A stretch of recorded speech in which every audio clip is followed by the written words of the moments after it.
Mga kapatid, bida po sa telebisyon at social media nitong mga nakarang araw ang mga abogado.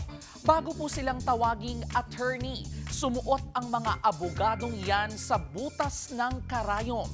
Ang bar exam ang pinaka-importanting laban na dapat mapagtagumpayan bago maging isang abogado. At eto mga kapatid, hindi po Professional Regulation Commission o PRC ang may hawak sa bar exam. Tanging ang Korte Suprema ang may exclusive jurisdiction sa exam na yan. Para makapasa, kailangan ng 75% na general average at dapat walang subject na bababa sa 50%. Kaya hindi sapat ang reasonable effort. Dapat may proof beyond reasonable doubt na handa ka talagang maging abogado. Pero sino ang mga naglabas ng pinakamalalakas na legal precedents sa bar? Noong 1913, si Manuel Rojas ang kauna-unahang bar top-notcher ng Pilipinas. Nakakuha po siya ng 92%. Kalaunan, naging pangulo po siya.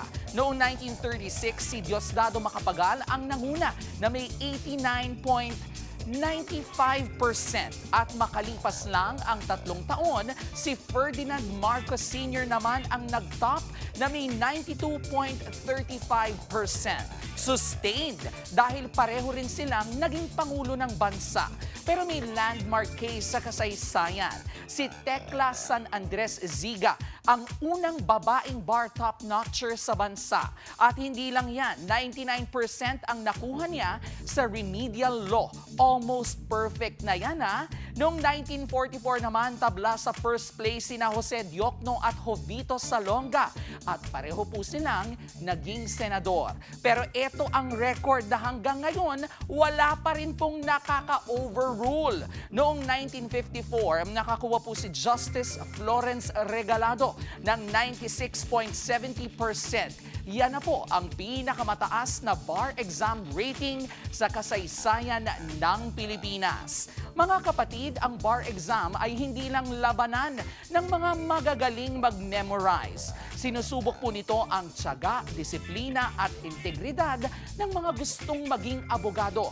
Dahil sa batas, hindi lang mahalaga ang marunong makipagdebate, mas mahalaga ang marunong magbigay ng hustisya na gaya ng K. Alaman ay K. Yamanan. K. Okay. Mga kapatid, Jervy Wrightson po. Eto na nga.